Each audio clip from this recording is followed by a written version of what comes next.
From Hollywood, the Hollywood Radio Theater.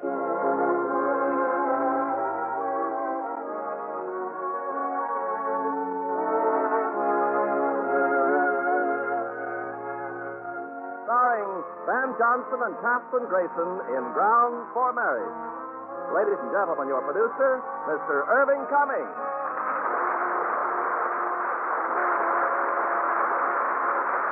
Greetings from Hollywood, ladies and gentlemen. Tonight's play, Grounds for Marriage, provides us with perfect grounds for some charming comedy, romance, and music. As we see a beautiful opera star to recapture her husband and recreating their original roles in this Metro-Goldwyn-Mayer screen delight are two stars who can always be counted on for sparkling performances, Kathryn Grayson and Van Johnson. Now, the curtain rises on Grounds for Marriage, starring Van Johnson as Dr. Linc Bartlett and Kathryn Grayson as Ina Massine, with Stephen Dunn as Chris.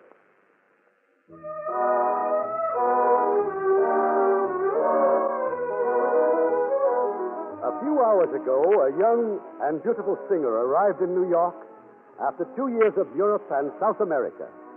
2 years during which she's acquired fame and lost a husband.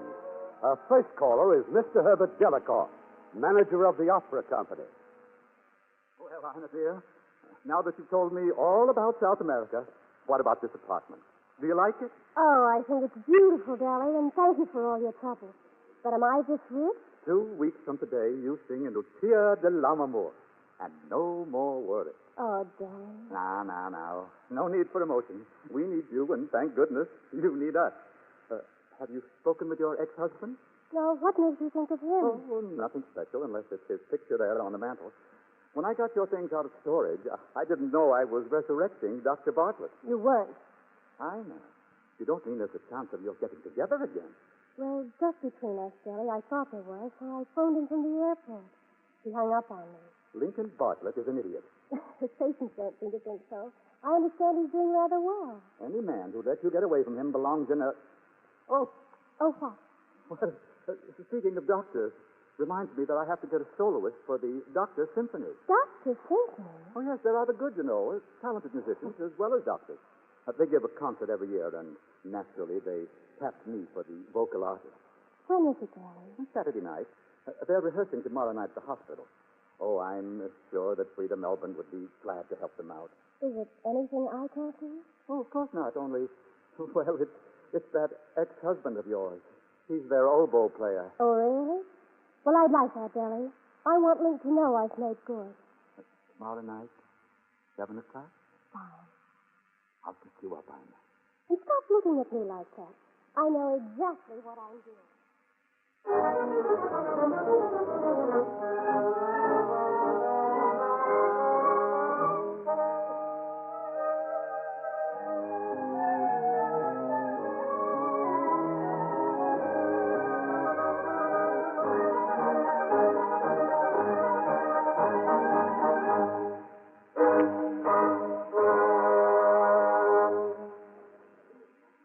Thank you, gentlemen. Thank you. Let us hope we get through it as well on Saturday night. Now, is it fair to take a few moments? We'll wait for our soloist to arrive. Well, Agnes, did you like it? Oh, Linc, it was so charming. But you didn't tell me you had a solo. Oh, you just don't realize what a talented guy you're going to marry. For instance, Oh, no. Linc, what is it? Oh, what a lovely surprise. Surprise, yes.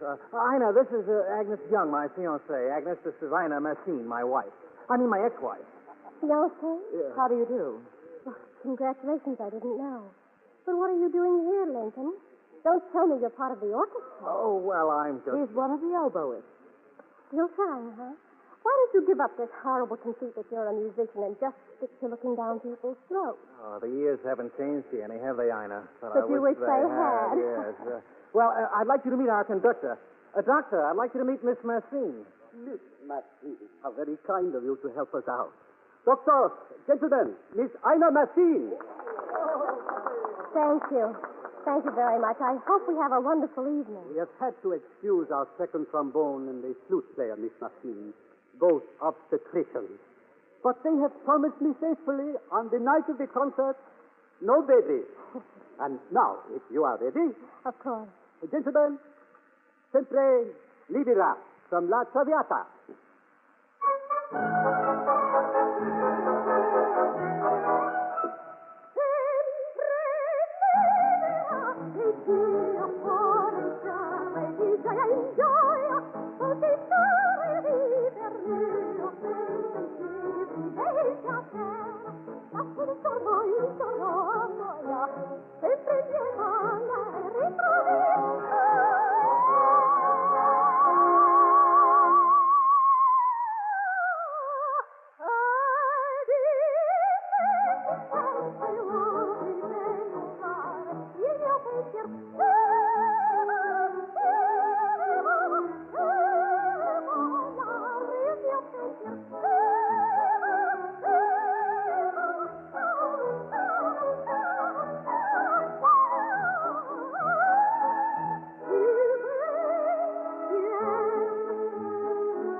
Oh, Linc, not another emergency. Oh, no, of course not, Agnes. It's probably just... Go to your brother's home. Emergency for Dr. Bartlett. Go to your brother's home.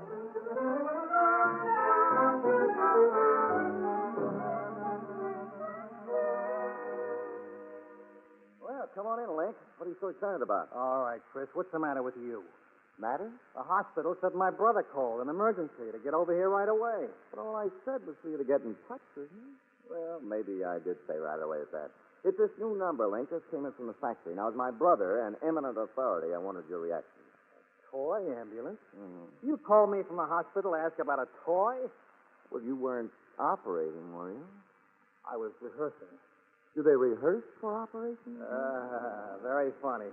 The Doctor's Symphony. Oh, yeah. You sent me the tickets. I gave them to my secretary.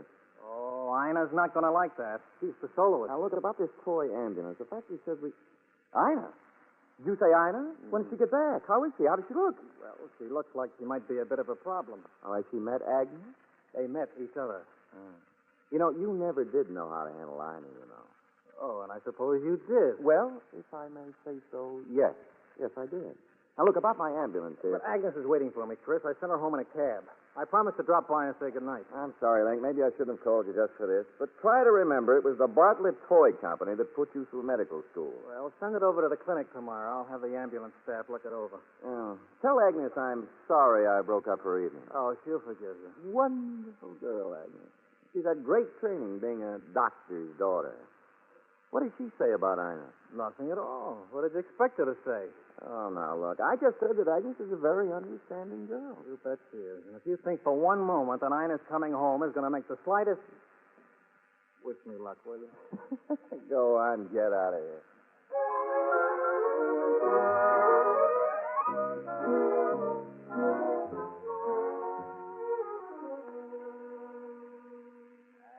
Honey, Agnes. Don't you touch me. Don't you dare touch me. I was never in love with Ina. It was one of those kid things. You were crazy about her. You must have been. Well, how do you think I feel? Agnes, we're acting awfully childish. This is pretty silly now, isn't it? What do you say? I'm sorry, Lynn.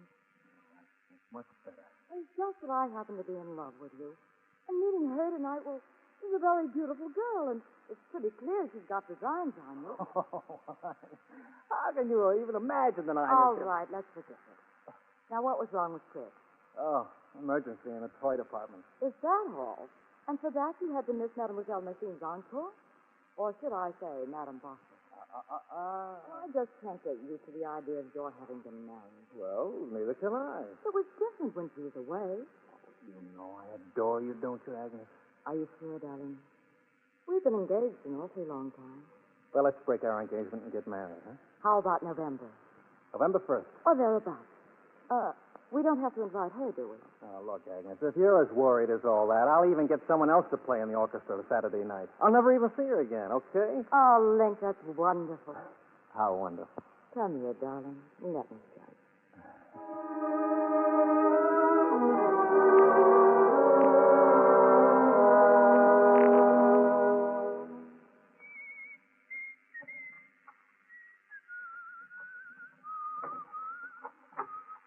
That's you, Chris? He doesn't whistle that well. Ina. Oh, no. How did you get in here? Same old way with the same old key. Give me that key. No! Ina, I'm expecting Agnes and Chris for cocktails. In your bathrobe? I just got out of the shower. Well, then you better get dressed, hadn't you? I bet you're shooting these. Give me those shorts. Polka dots, short. Now, look, don't you think you've done enough damage the other night? You mean Agnes doesn't like you? Oh, but she's much too mature to be jealous. Now, listen, Ina, don't try to start anything, see? Oh, what are you doing here anyway? Well, you were at the concert the other night, and I wondered what had happened to you. Nope, that's a lie. I'm here because I can't get your silly face out of my mind. Oh, please, with that kind of talk. What's so wrong about my coming here anyway? Ina, I'm an engaged man. Well, I'd rather break up an engagement than a home. The only thing you're going to break is your neck when I toss you out of here. Where are you going tonight? Having dinner with Dr. Young.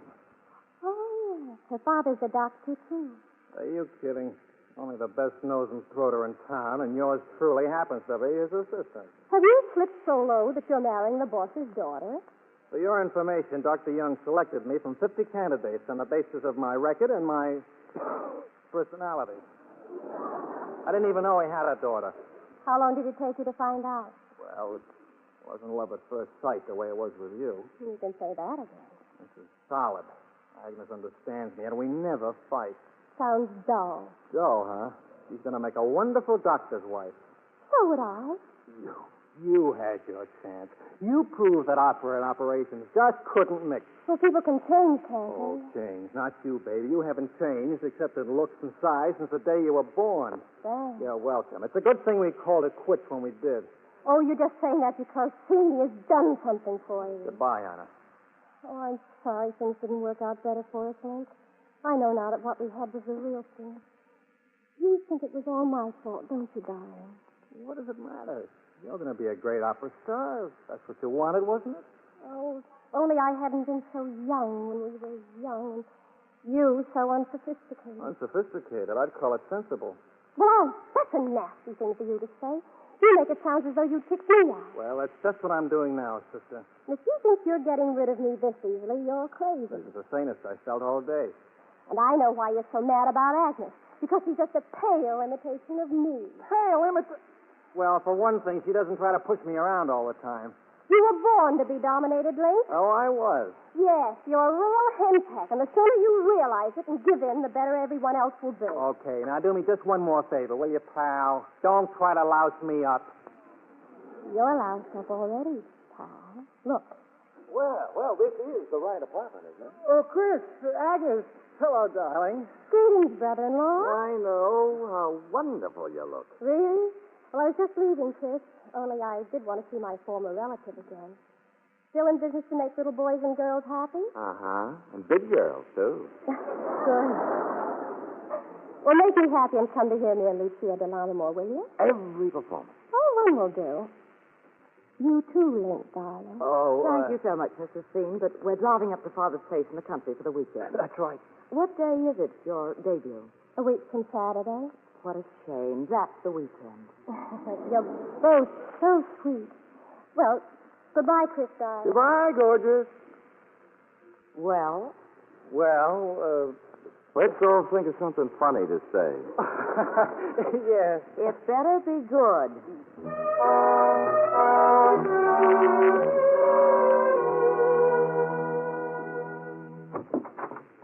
Ina, what is it? Oh, now Jelly, it's nothing. I'm sure it's nothing. Oh, but your maid told me to rush right here to your dressing room. She said you have a sore throat. Well, it does feel peculiar. Oh, but Ina, you're giving a performance tonight. Your debut. I'll be all right. I just thought if you could recommend a good doctor. I'm sure she sprayed my throat or something. Oh, I'll get him right away, immediately. Now lie down, Ina, darling. Just lie down and rest. Oh, Albert, Dr. Young on the telephone. And have Freedom Elfland stand by to sing tonight.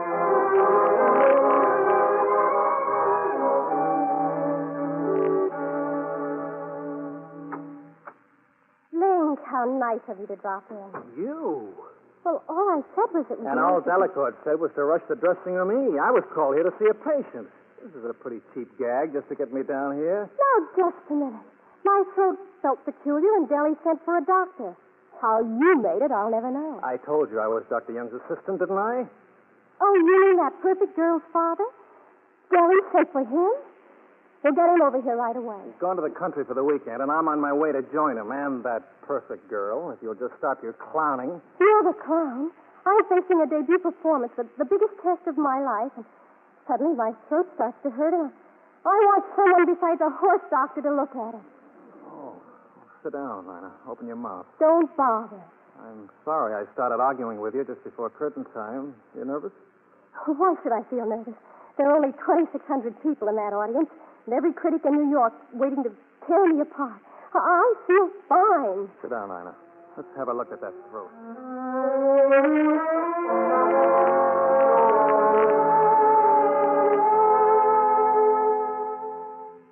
Well, what's wrong? Or don't you know? Frankly, I don't know. You spent 20 minutes staring down my throat, and you don't even know... Look, Ina, when you were in South America, were you ever in the jungle or on a grain plantation? I don't remember. What's that got to do with... Did you ever catch a cold down there? Oh, yes, but it was nothing serious. What are you getting at? Blastomycosis. Oh, let's not be so medical, huh? It's a tropical disease, quite common in South America, but I can't be certain without a bronchoscopic. Meanwhile, you go home and get some rest, and don't use your voice. I'll see you on Monday. What do you mean, don't use your voice? That curtain's going up out there in half an hour. If you try to sing tonight, you stand a very good chance of injuring your vocal cords permanently. You're just out of your mind, that's all. So it's your debut. Is it worth the entire career that you've been building up to all your life? Well, if I don't go on, I won't have a career. Now, you get out of here. Okay, but be sure to tell Mr. Delacourt what I've told you. Miss Ina? Yes, Stella? Should I find Mr. Delacourt for you, miss? Yes. Tell him to stop worrying. My throat's all right.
Stella.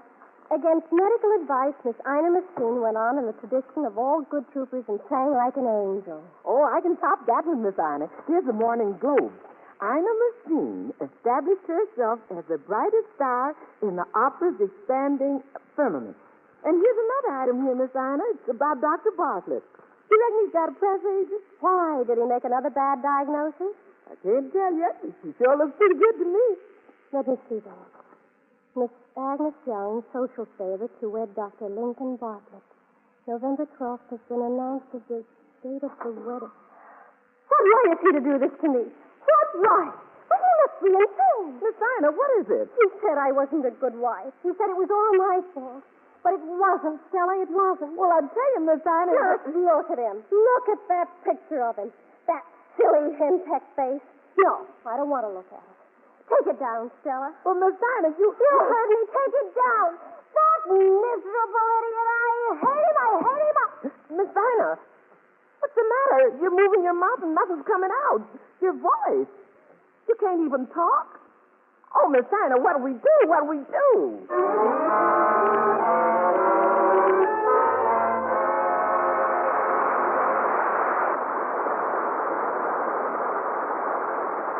In just a moment, we will continue with Act Two of the Hollywood Radio Theater.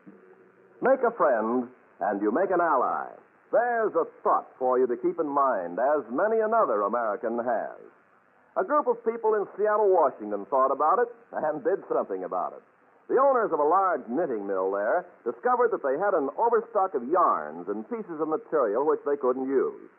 Well, day after day, they heard on their radios and read in the newspapers how badly Koreans needed warm clothing to survive the freezing winter. So they decided to do something about it. They got together with their employees and worked out a plan. Although the factory ordinarily closed at 4 p.m., the employees volunteered to work overtime without pay several evenings a week to make up the excess material and yarn into sweaters, especially small ones for children. The result? Within a short time, 150 sweaters, plus other gifts from the workers at the mill, were on their way via the Marine Air Force to be distributed to the Koreans who need them the most. Those Seattle folks have found great satisfaction in their unselfish work, and they've discovered that by helping others, you help your country. Now, here's Mr. Cummings, our producer. Act Two of Grounds for Marriage, starring Kathryn Grayson as Ina and Van Johnson as Linc.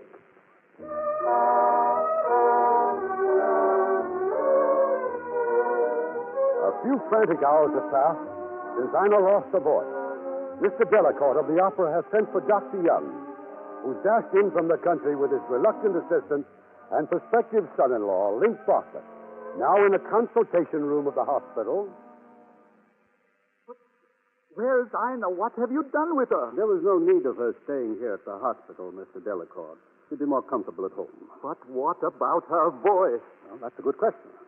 Well, Linc, I imagine you know this girl better than we do. Tell me, is she flighty, temperamental, emotionally unstable? You know what I mean. All I want to know is For instance, Linc, is it possible she might have had a quarrel with someone? I mean, someone important in her life. What are you after, Dr. Young? Anything that will help us diagnose her difficulty. You see, I have a hunch. Functional aphonia. You find no evidence of blastomycosis? None whatsoever. Oh, looks like I was a little hasty yesterday with my diagnosis. functional aphonia.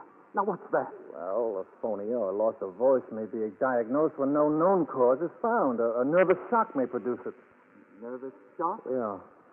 Well, according to her maid, Ina lost her voice while she was reading her brilliant notices in the newspaper. And at that very moment, she saw the announcement of your coming marriage to his daughter. Oh, I see. Now we're getting somewhere. This is an emotional shock of some sort. Nothing unusual, but unfortunate that it should affect her voice. But when does she sing again? Well, functional aphonia is unpredictable. It's also outside my field of medicine. And my advice is that we get the best psychoanalyst available. Well, there's Isaac Youngmeyer. Youngmeyer? Yes. I'll try to find him right now. Oh, and thank you, gentlemen. Thanks for your help. Well, Linc, that takes care of everything. Dr. Young, when a patient is being psychoanalyzed, he lies on a couch, relaxes, and talks. Well? How does a girl talk who's just lost her voice? Yeah, I see what you mean.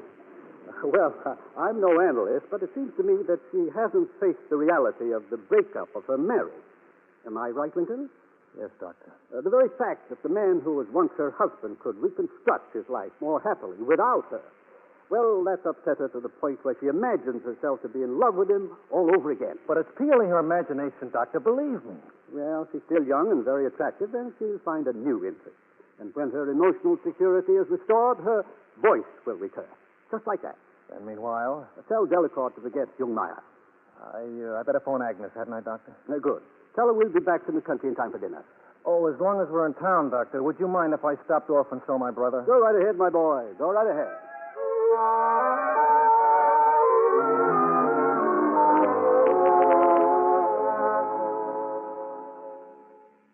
Well, what's on your mind, Linc?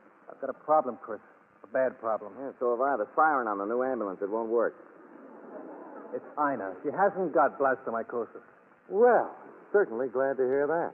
It's a functional aphonia, no organic basis, but with deep psychological undertones. In other words? She can't talk. Well, why can't she talk? Because she's still in love with me, that's why. Well, this is the greatest piece of big-headedness I ever heard of. But you don't understand. When Ina saw that the date for my wedding was set, she just couldn't take it. She plunged into emotional insecurity. Well, it's very interesting, if true. Subconsciously, she can't face life without me. Linc, are you figuring to tell me that you are going to restore Ina's emotional security by romancing her? Well, yes, baby. Oh, no, boy, no. I couldn't let you do it. Agnes, your career. Ina's my wife, Chris. My ex-wife. I've got to do all I can to help her. I just can't trust her luck and time. Maybe I can help you more than you think. How? Well, if the three of us were to go out together, no one could object to that. You mean gossip? That's right. Now, just think it's Ina and me. It'll work like a dream, Linc. We set up a threesome first, and then little by little, you won't be able to make it. You see, emergencies, that sort of thing, you know. And if it's emotional security that Ina wants, I think I can handle her case very well indeed. Well, now I'm getting worried. Well? Okay, let's give it the 30-day free trial.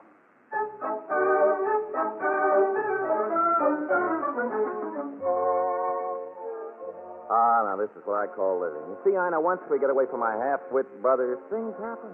Like what? Oh, there you go, trying to talk again. Now, look, you've had strict orders not to even try to talk unless your voice comes back to you naturally. Maybe it needs exercise. Come on, let's just sit down and hold hands, huh? If there's anything you'd like to tell me, be a good girl and use the pencil and paper. Pencil? Oh, yeah, here. Now, let's see, what's on your mind? Where's Linc? Who cares? I guess he must have been delayed again. It's been 3 nights in a row now, you know. Maybe his practice is growing. What are you writing now? I want Linc. But I do. Oh, but Ina, you're a traveled, sophisticated girl, a glamorous star. What are you booting about a little boy like Linc for? Agnes. Oh, don't be ridiculous. 10 to 1, he's out swabbing somebody's throat. Now, look, let me tell you about Linc's brother, huh? There's a very interesting character. In the first place, he's been crazy about you ever since the first... Alone, just you and I, Agnes. Oh, it's so good to be with you. I hope that after we're married, you'll be around more often. That's why I planned a quiet evening at home. Or is it too quiet, then? No, I was just wondering where your father was. Oh, out in the town with some of his old cronies. It's been a tough week. But this is only Wednesday. Is that all? And don't forget about Friday, darling. Friday? Yes, my Friday morning club. You promised. Oh, Agnes, you know how I hate to lecture. Well, you'd better be there, dear. My girlfriends have started drooling as it is about Chris and Ina. I can't believe it. Why not? Well, for one thing, she can't talk. What do they do all evening? Chris talks. And what are you going to talk about, darling, on Friday morning? Oh, I wish I knew. Come on and give me some ideas. So, all in all, Ina, I'm forced to admit that I'm quite a fella. All of which leads me to... Oh, no, now what are you writing down? Don't you realize I'm proposing? Please find Linc. Oh, you know, that's an awful rut you're in. Okay, just wait here, honey, while I telephone. Look, it's Linc. Well, I told you. Told you I reached him. Didn't you believe me? Why do you keep pitching for him? I'll never know. You've been burned once. Sorry I'm late. My appointment kept me longer than I thought. Oh, well, tonsils will be tonsils. Or was it adenoids you said when I phoned? Well, whatever now that you're here. What's the matter with you? Drunk or something? I'm talking for Ina. Ina lost her voice, remember? Oh, well, thank you for being so understanding, Ina, dear. Why don't we dance? Would you, Ina? Hey, wait a minute. What am I saying? Come back here. Come back.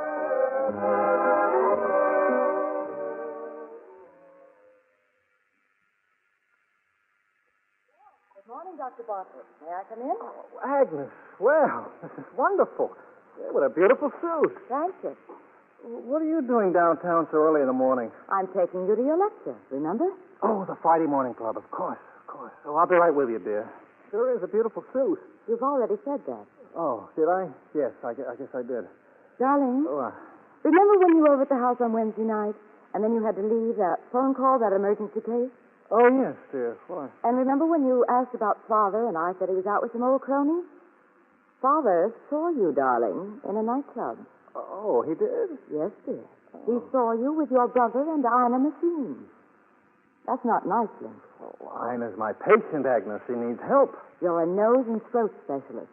But apparently your entire treatment consisted of a rather showy Roomba. I couldn't help myself. You see, Chris had brought Ina there, and then... And then last night, did Chris bring her to that place in Greenwich Village, too? Marjorie didn't see Chris. She only saw you and your ex-wife. Who's Marjorie? Just a friend of mine, dear. She couldn't wait to phone me this morning. She said she was sure it didn't mean anything, but you seem to be having such a good time, you and Ina. Agnes, I'm sorry, darling, but if I say anything more about it, it's got to involve my patient. You bet it will. And knowing the way your father feels about the ethics of medicine, surely you must understand that what I've already told you is too much. Oh, why couldn't I have fallen in love with a hairdresser? They tell everything. Agnes, can't we have a little more faith in each other? All right, Linc. You're forgiven, I suppose. Now let's get over to my club meeting.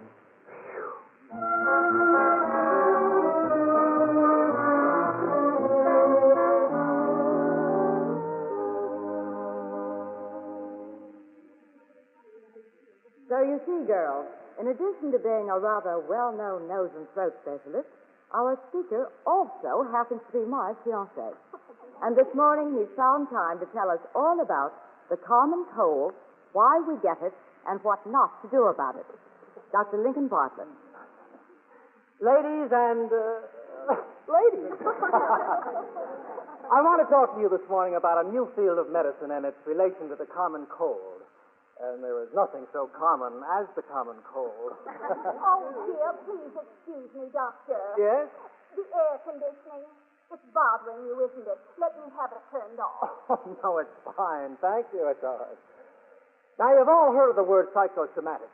It's from the Greek psyche, meaning life, soul, and somato, meaning body. Thus, psychosomatic medicine deals with bodily disorders which are induced by mental or emotional disturbances. For example, everybody knows at least one person who's worried himself into ulcers. His nervous agitation. It is rather breezy in here, isn't it? His nervous agitation over business or financial responsibilities and his fear of getting an ulcer have elected him to the ulcer circle. Well, cold circles are a lot less exclusive.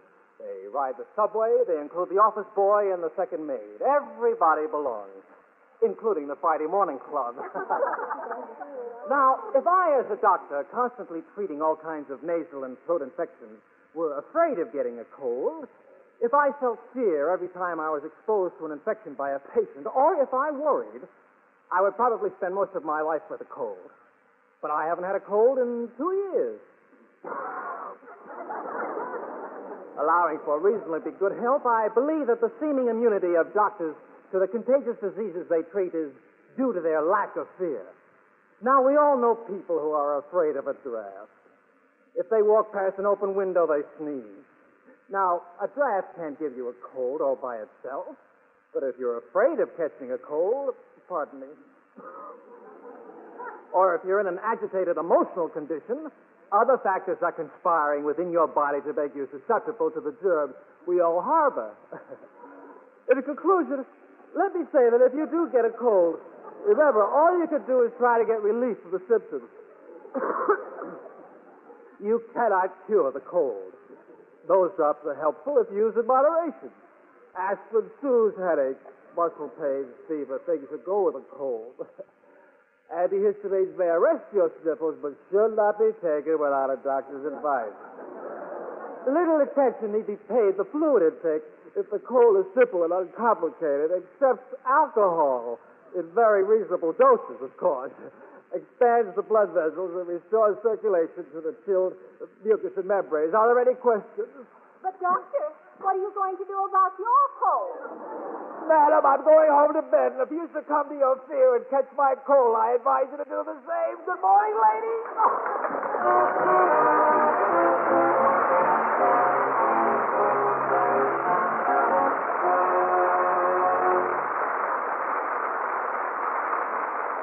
We'll continue with Act 3 of Grounds for Marriage in a moment. You know, sometimes a soldier finds his greatest opportunities for service in something outside the line of duty. Such a man is Sergeant Werner Krenzer. He's been in the Army for 8 years. He's known frontline warfare in the Pacific and occupation duty in Japan. As a veteran soldier, he's used to destruction. But he saw destruction through the eyes of a child when he was assigned to the United Nations Civil Assistance Command. This is a unit which provides aid for homeless Korean civilians. Sergeant Krenzer's heart went out to the hungry, sick, frightened children that he found everywhere. And then he got an idea. More than food and shelter, he realized these children needed love. And there were thousands of homeless women refugees wandering around, looking for their children, their families. Krenzer wasn't able to find each mother's own child, but he could ask her to care for a deserted waif. And so, these childless mothers took the motherless children and cared for them. And the women were given hope that their own children might find the same kind of refuge. Even though they still lived within the sound of guns and planes, there's new faith and hope in their eyes. Such acts by you and your friends today are shaping our world of tomorrow.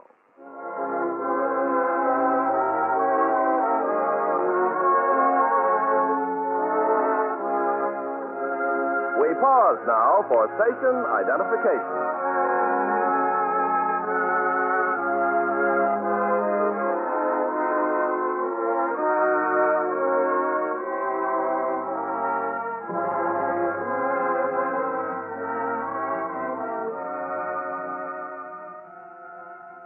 The curtain rises on Act 3 of Grounds for Marriage, starring Van Johnson as Linc and Kathryn Grayson as Ina.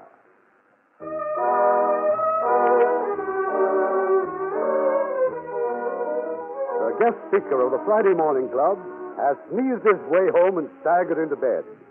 Yes, Dr. Bartlett has caught a bad cold. It's considerably later now, and the nose and throat specialist has just been awakened by a telephone call. Dr. Bartlett speaking. Linc. Oh, how do you feel, dear? Oh, fine, Agnes, just fine. I know just how you caught that cold, that darn air conditioner. Oh, now, Agnes, don't you worry about it. Could it have been your emotional condition? I've been wanting to call you all day, but I had that luncheon and then the girl... Oh, it's just the cold, darling. But you're all alone in that apartment. Well... Can't I bring you some hot soup or something? Oh, no, I'll just go back to sleep, Agnes. Call me just as soon as you wake up. I will, dear. Good night.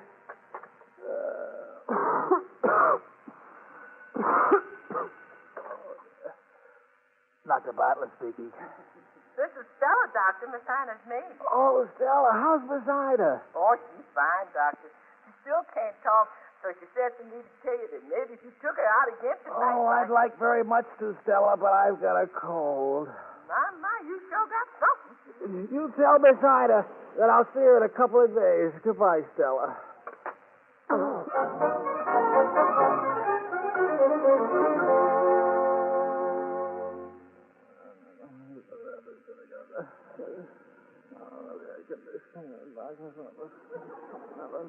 Who's there? That you, Chris? Oh, go away. Let me die. Linc, Ida. I came to see you. Oh, now there you go talking again. You mustn't use your voice. Now, if you have anything to tell me, just write it down on a piece of... Oh, you already have.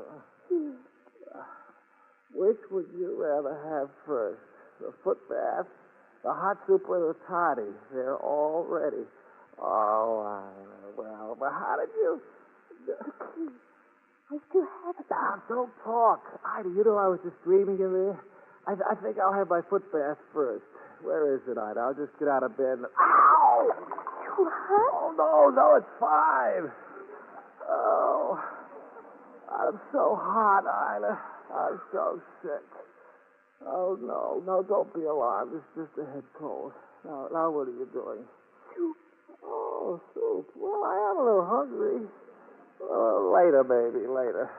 You know, we've changed our theories about treating colds, Ida. Just this morning, I gave a lecture. Oh, I knew this was coming out all the time. It couldn't have been that air conditioning. Well, what's in the glass, Ida? Nabisco. Oh, I can't smell a thing. Drink it? Okay, I'll drink it.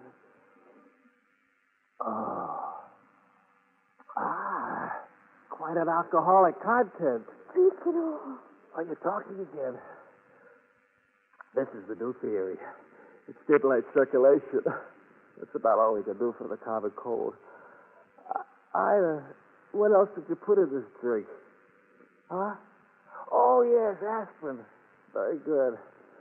Ida, it was very sweet of you to come over. You did? No.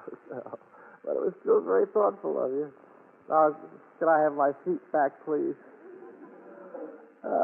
Thank you. Well, you'll probably catch my cold, within 48 hours.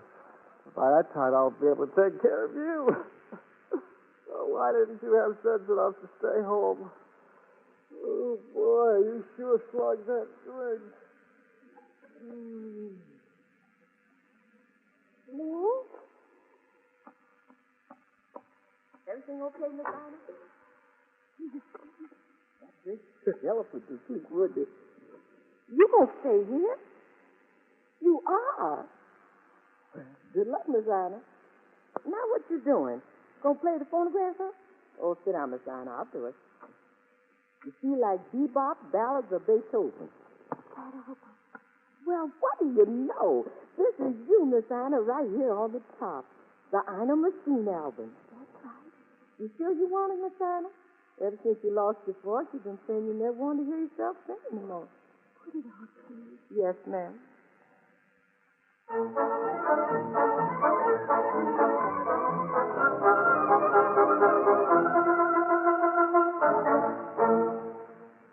Nothing else I can do?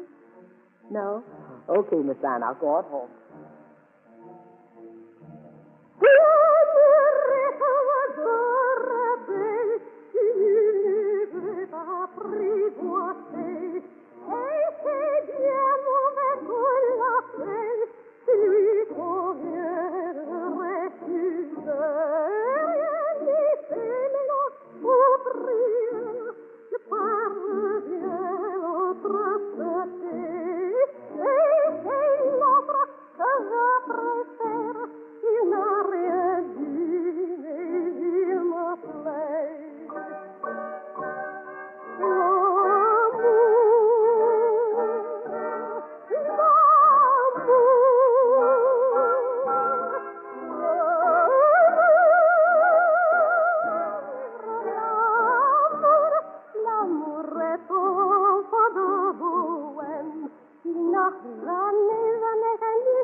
Linc, wake up. You're having a nightmare. Ina, I'm so sorry I killed you. Are you all right? Of course I'm all right. You must have been dreaming again. What?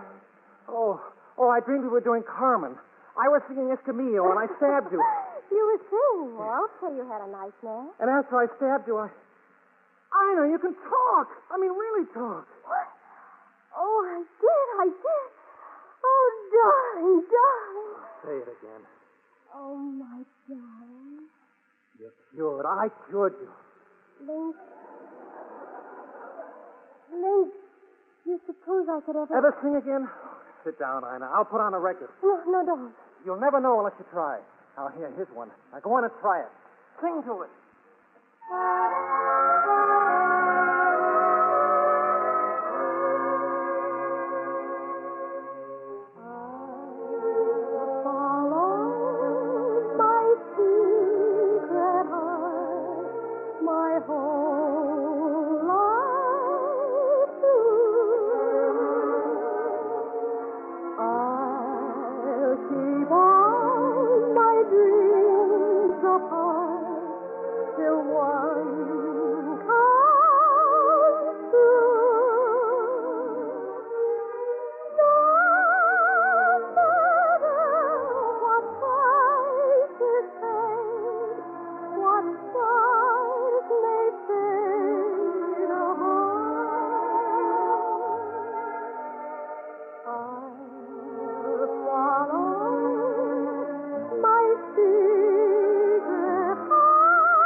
Well, look.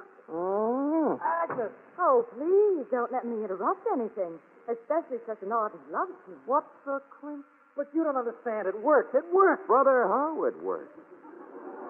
Hi, Ina. Have faith in him, he pleaded. Don't come over, he said. Agnes, it's so simple. I can explain everything. No, I was afraid you'd say something corny like that. I don't blame you for being bitter, Miss Young, but things just had to work out this way. Look, she talks just the way she always did. Sure she talks. Your father suggested this treatment. My father. It was a simple matter of applied psychology.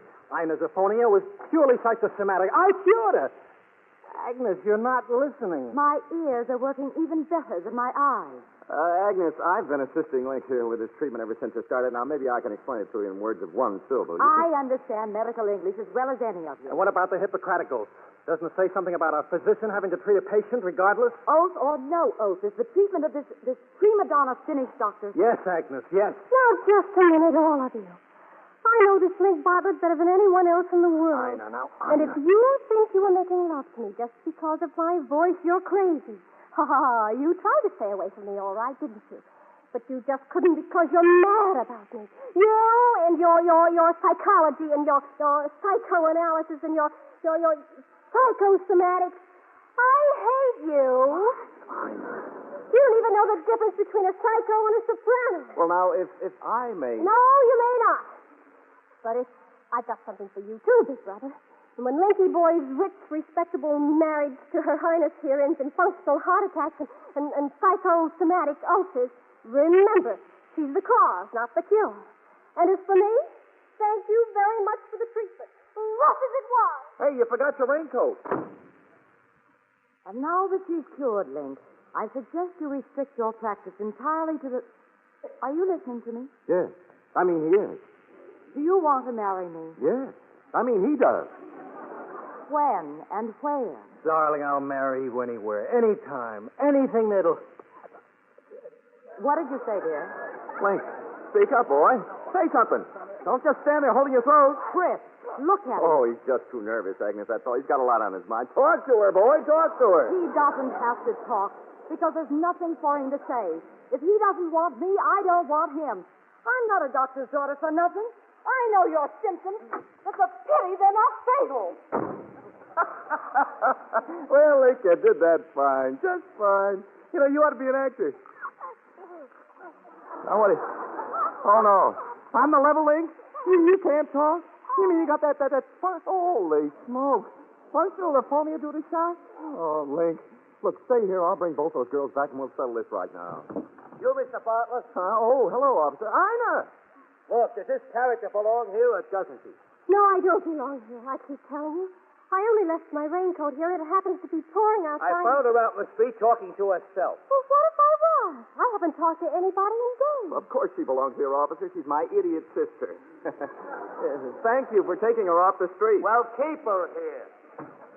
Well, Ina, look what you've done to my poor brother. He looks just as silly as ever to me. Well, sure, but he can't speak. You gave him functional aphonia. Well, all right then. Physician, heal thyself. Now, if you just give me my raincoat, I'll leave this asylum and I'll... What did you say? You do? Linc. Ina. No, this isn't the way I planned it. Something's gone wrong. Ina, what are you doing? You're kissing him. Well, if this doesn't cure him, you'll never talk. Oh, you said it. This will always cure everything.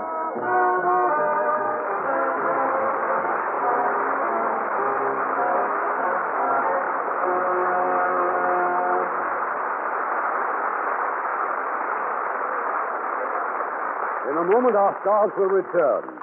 An Indiana soldier by the name of Birch Bay, yes, that's his real name, carried a little excess equipment overseas with him to Germany for occupation duty. To be exact, he had $4 worth of vegetable garden seeds in his duffel bag. You see, Birch had been a star pupil in agricultural extension work and president of his 4-H club for 2 years. His military police company arrived for duty in the little German village of Hungen. Here, Birch sent out word to the children that he had a job for them. 90 turned up, and they represented 45 different families. During his off-duty hours, Birch laid out a garden tract on the edge of town in 45 plots, each 6 by 20 feet. He parceled out the seeds and supervised the planting.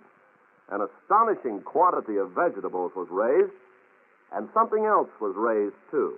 The morale of all the people in the village who needed not only food for their stomachs, but sustenance for their spirits. Such acts by you and your friends today are shaping our world of tomorrow. Now, here's Mr. Cummings with our stars. And here they are to receive our thanks for a delightful evening. Kathryn Grayson and Dan Johnson.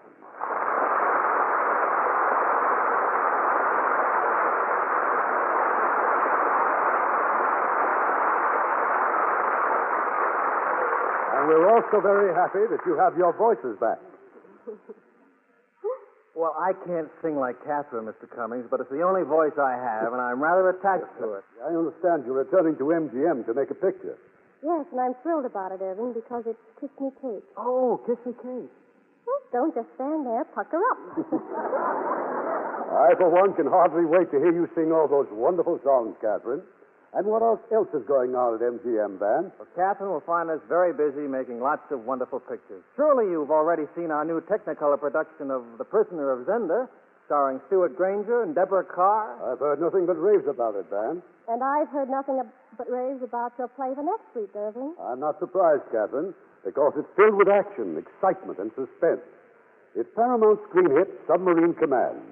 And starring in as an original role will be that excellent actor, William Holden. And as his co-star, glamorous Alexis Smith.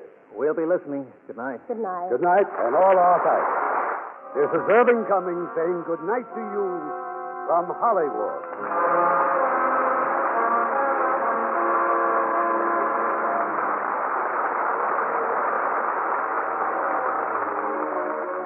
Heard in our cast tonight were Yvonne Patey as Agnes, Stephen Dunn as Chris, Walter Wolf King as Delacorte, Herb Butterfield as Dr. Young, Lillian Randolph as Stella, and Helen Cleve and Eddie Marr. Our play was adapted by S.H. Barnett from the Metro-Goldwyn-Mayer picture, Grounds for Marriage. Screenplay by Ellen Rivkin and Laura Kerr. Story by Samuel Marx.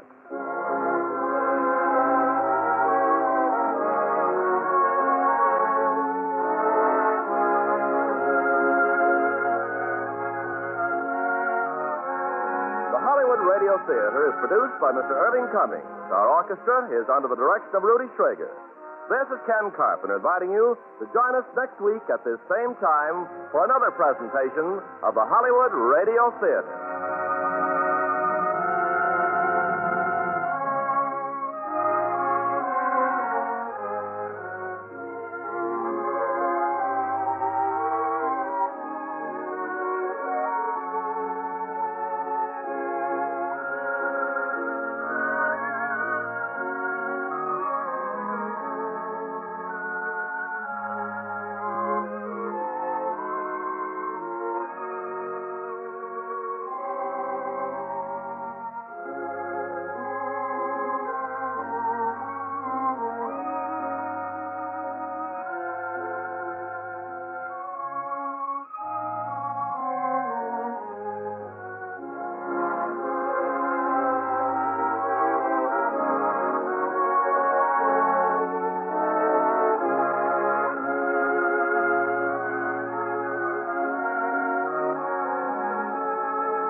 Radio Theater is a presentation of the United States Armed Forces Radio Service.